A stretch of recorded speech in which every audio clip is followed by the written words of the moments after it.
Today we have our presenter, Dr. James Burnett, who comes to us from Urbana University to discuss drawing activity from within to protect at-risk youth.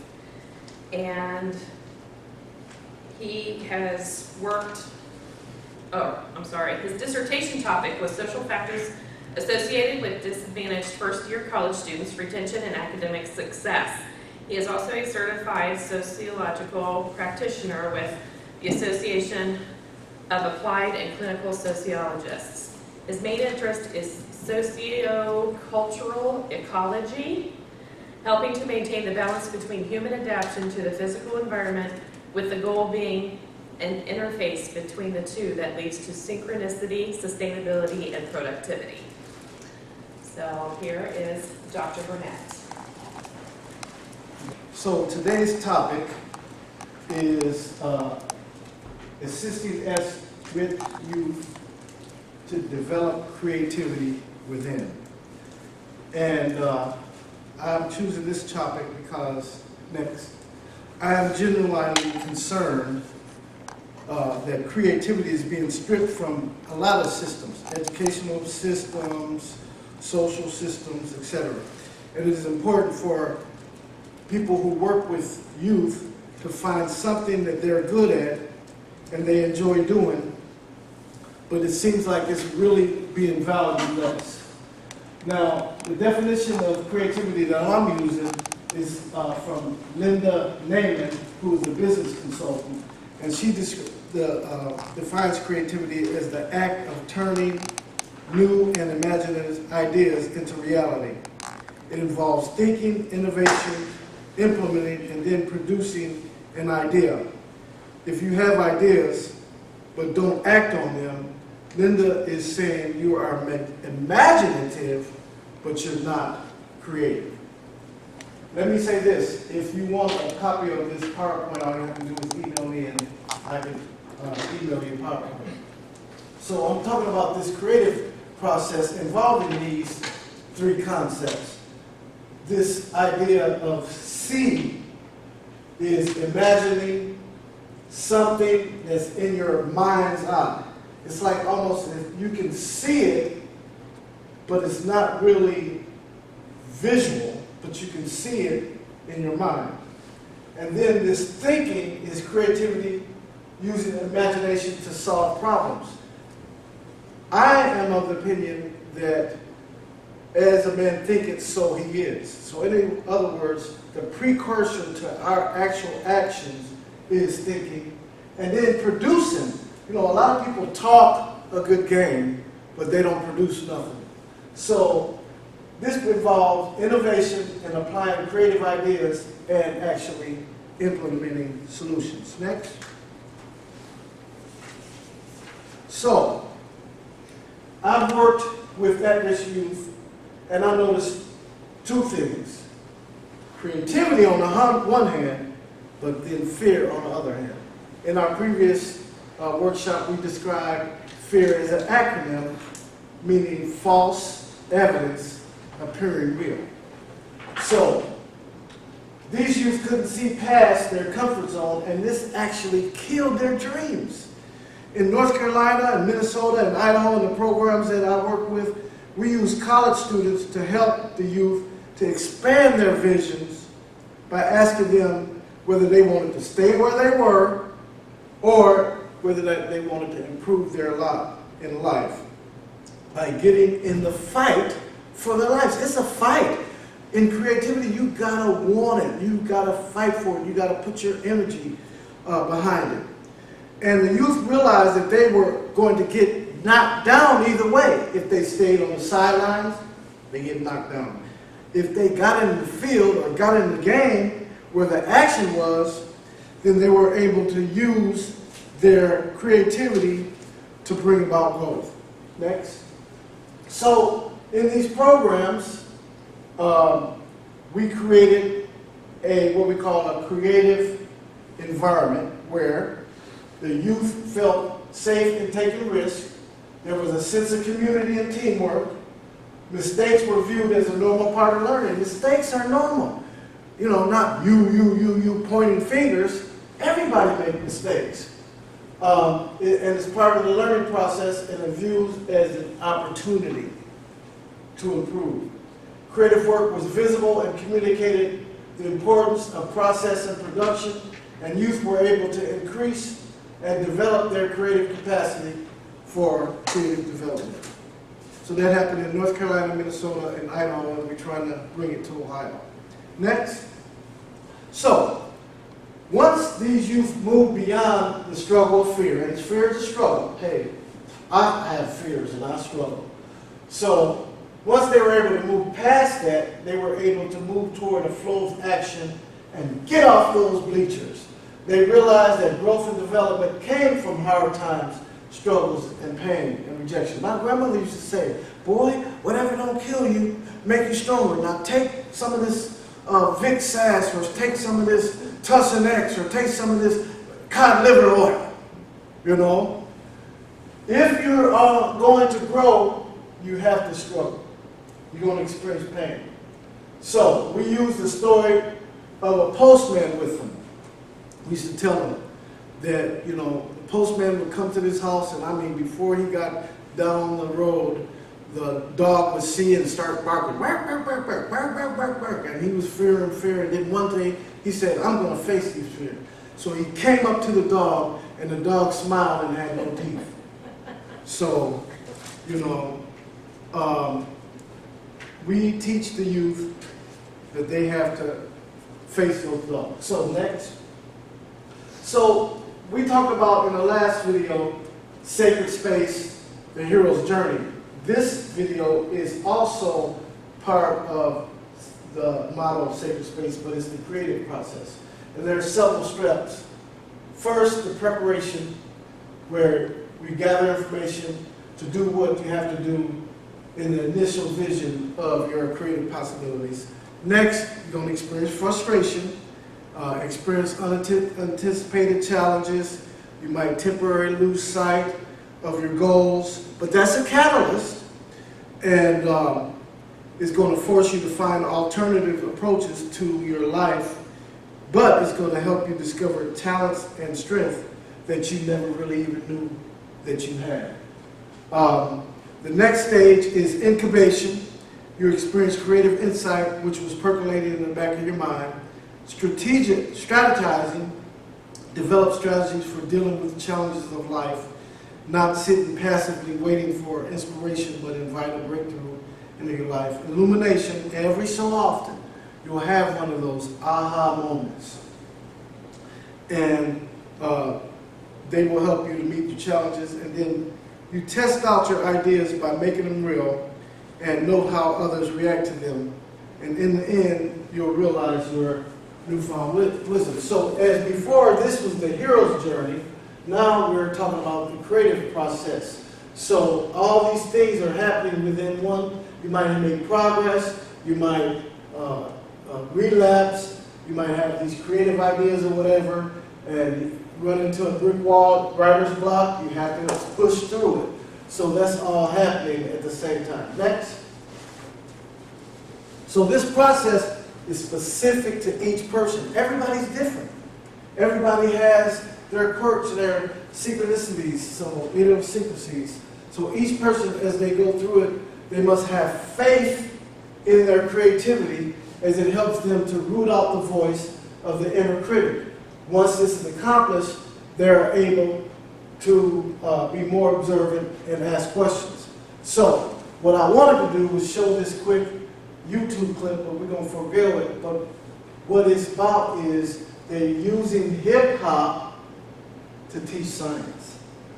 Now, I'm not just talking about rap. Rap is a part of hip-hop, but hip-hop is a culture, which includes social media, which includes the internet and things of that nature, and they're used it to teach science.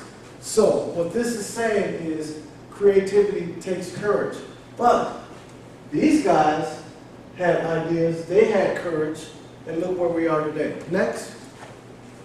So this also helps to suspend a problem which usually plagues youth throughout their life: negative judgment. This causes them to open up themselves to unexpected insights and unknown possibilities. This awareness is a newfound skill that comes with creativity. Is it important to practice precise observation, noticing what is happening around them and what situation demands of them?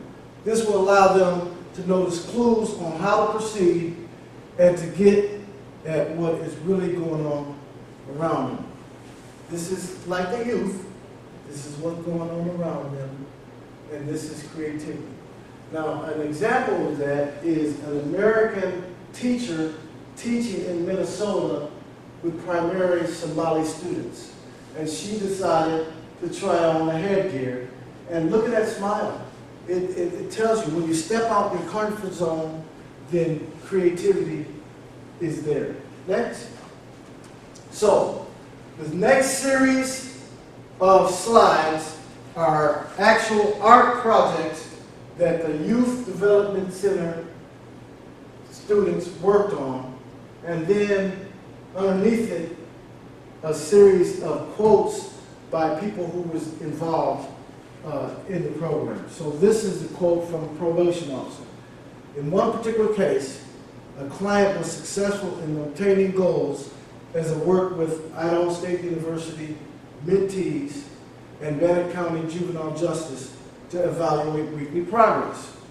This class was reintegrated back into high school, follows a daily hygiene routine as reported by his parents, and he completed Thinking for a Change class coupled with individual and group counseling. Another client was recommended because of only earning 6 high school credits over a period of 3 years.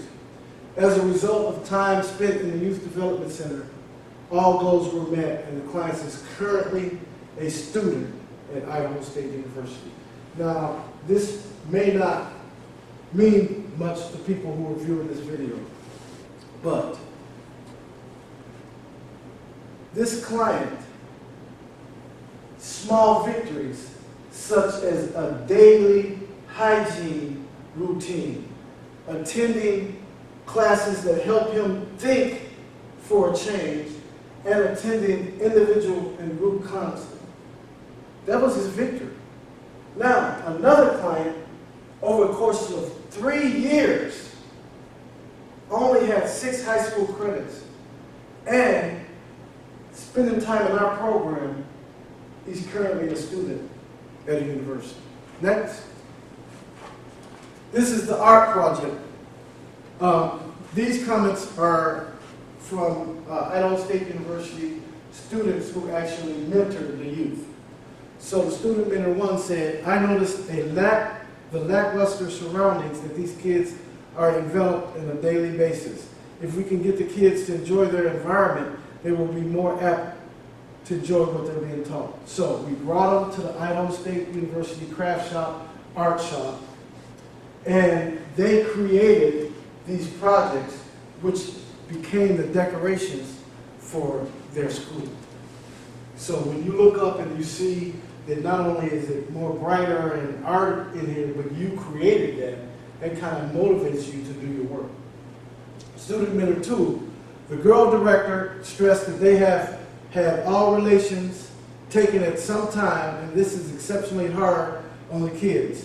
The woman director said mentoring needs to take place past the walls and days that clients have at this facility. The jail doesn't have a real-time or effective mentoring program. Next.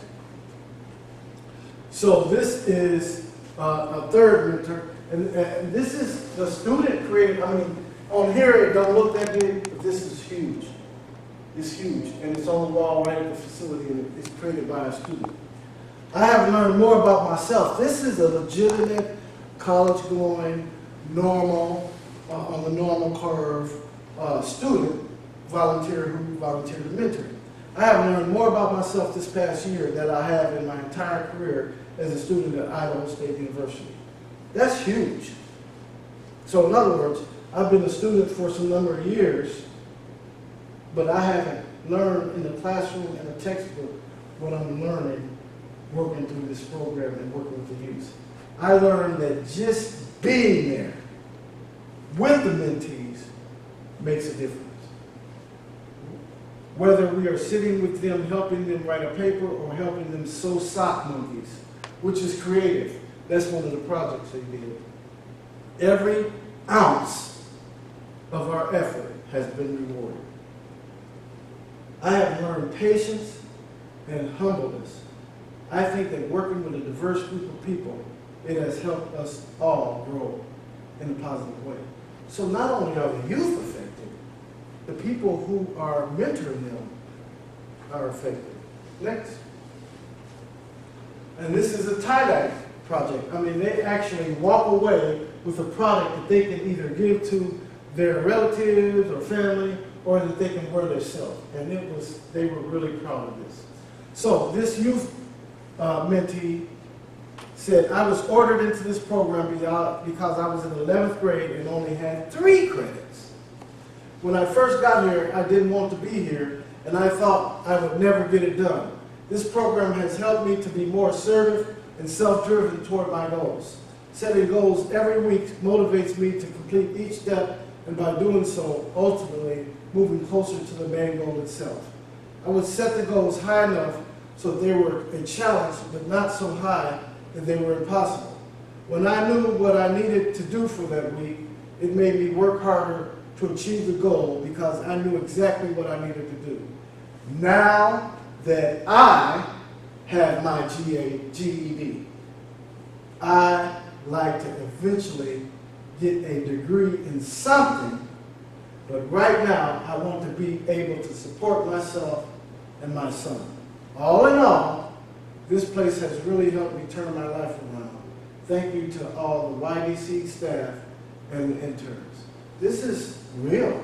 This is somebody who had 3 credits after his junior year in high school, and now he's thinking about how can I provide for my son. Next. So, part of the creative process involves us telling myths and stories. And these myths and stories help young people to remove themselves from their present situation and view life from an objective viewpoint. Stories have the ability to provide distance and barriers from their present through the use of symbols that stand for whatever the student can envision. When I help youth to analyze and discuss stories and myths, they develop critical thinking skills that allow them to uncover themes that help them to navigate the meaning and development of life. Personally, when I read a story as opposed to a textbook, I become that character.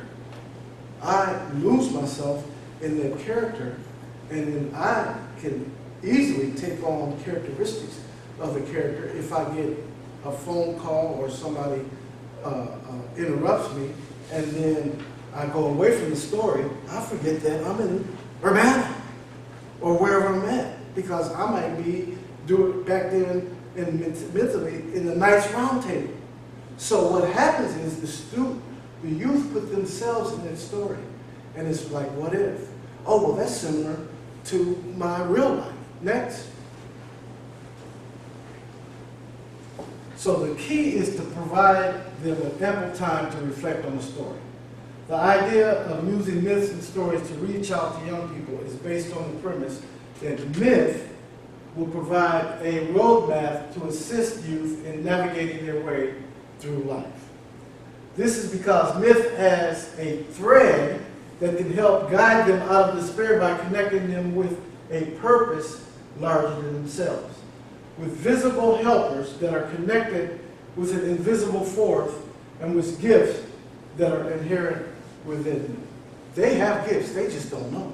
They just got to be able to see, and you just got to be able to convince them. And one way to convince them is say, hey, look at this example of this hero.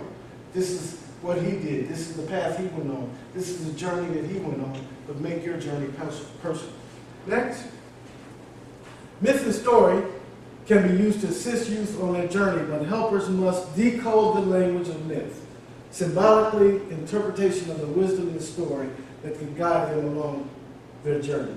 By studying myth, they can learn to recognize patterns of things to come, So many of them miss out on their gifts and have talents because they don't have direction. And this is what I'm saying, and it's not really that hard.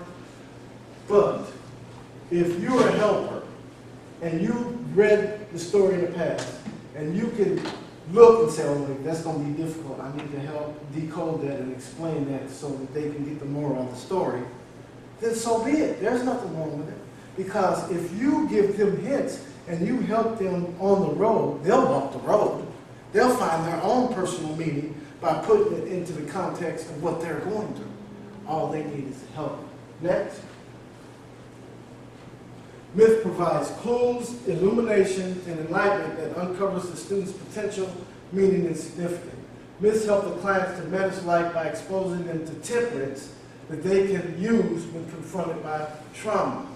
Myth reestablish harmony in the wake of chaos by explaining universal human dilemmas. If I watch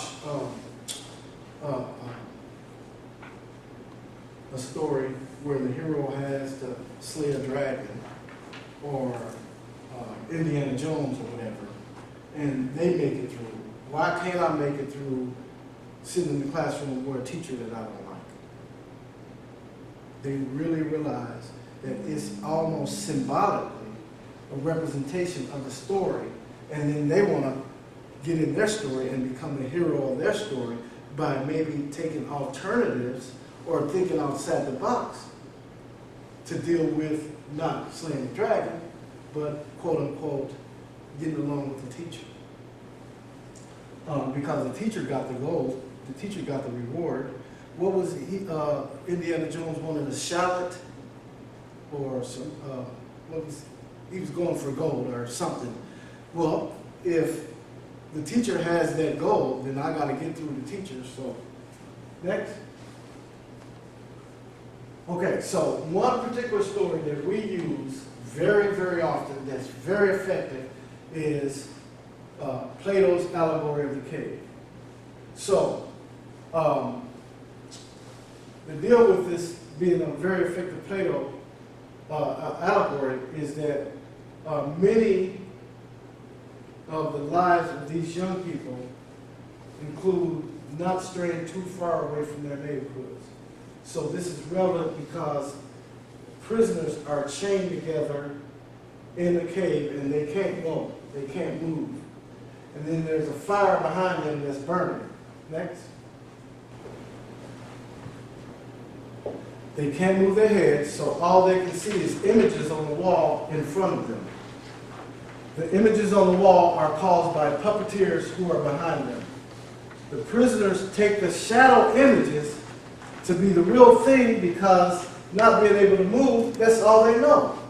So not being able to go out your neighborhood or no farther than the park or the school or the neighborhood store in Washington, D.C., where the White House and the Jefferson Memorial is, you know, that would keep you thinking that, oh, well, this is all there is, when in the forefront or the background is the doggone Capitol. So, the situation of youth is similar to that of the prisoners in the parable. They're chained together in the hood, or the barrio, or the neighborhood, with the same norms and mindset, and unexposed, and in the image of being in prison. Next. Take me, for example. I was initially part of this, but I was able to escape the cave and be exposed to light and to realize that images that I thought were real were mere shadows of the real thing. So that's why I'm giving back to the young people that have built the wall and only those familiar to their ways can penetrate it. Now, that's kind of a misstatement, because what I mean by familiar, not that I'm black and they're black. I'm meaning that I have a heart. Other people have heart that are not black. Commitment. Other people have commitment that are not black. Willingness, open-mindedness, the unconditional love. So that's what I mean by only those familiar to their ways can penetrate it. You can look at an individual and look through the facade and see to their heart and have a connection, which makes you familiar. So, okay, then I need to try this strategy. So what I'm saying is that they are open to be penetrated, but they have these walls up, but they can be penetrated. All you really have to do is see them. If you see them, you know them, and they know that you're authentic. You can't be up here and have them down there and look at them like they're a project. You got to see them. Next. However, despite them being embedded themselves in their pain, abandoned by the father, pseudo-machismo, I gained entry because I used to be them and I can empathize with them. My experience at least allowed me to gain entry and expose them to the new possibility that will extract them from the negative cultural stronghold. I tried to break the cave ghetto mentality through exposing them to sacred space. Now, let me clarify this. What I'm saying is, I used to be them. Hey, my father abandoned me. I used to be them. Well, I used to be in a gang. I used to be them. I had a learning disability. So when I say I used to be them, I'm not even saying that the same race. I'm not even saying the same gender. But because I struggle, who didn't struggle? Dustin, you struggled before? Mm-hmm. Who has not struggled? We are like a human connection. It don't matter about their race, ethnicity, culture, sexual orientation, whatever. That if you have the heart to help, there's room. I think next, creativity is contagious. Pass it on. Albert Einstein. Nick, questions? Any questions?